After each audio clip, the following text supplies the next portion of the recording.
در بامداد که از خواب بیدار میشوی، یک چیز را به یاد داشته باش که یک روز جدید، یک فرصت جدید بار دیگر به تو داده شده است. احساس سپاسگزاری کن. جهان هستی بسیار سخاوتمند است.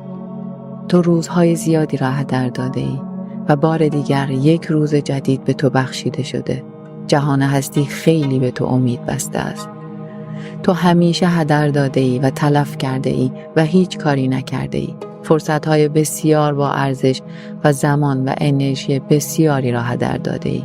ولی جهان هستی باز هم به تو امیدوار است. یک روز دیگر به تو داده شده است. در ژرفای قلبت تصمیمی بگیر که امروز این فرصت زندگی کردن را هدر نخواهم داد. امروز من هوشیار خواهم بود. امروز گوش به زنگ خواهم بود. امروز تا حد ممکن روی تمام اعمالم مراقبه خواهم کرد. کیفیت هوشیاری را وارد تمام کارهای روزمره‌ام خواهم کرد.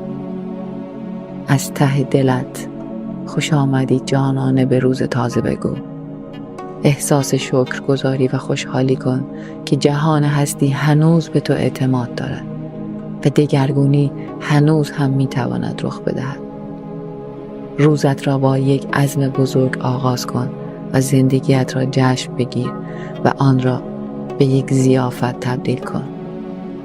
شاید فردایی نباشد،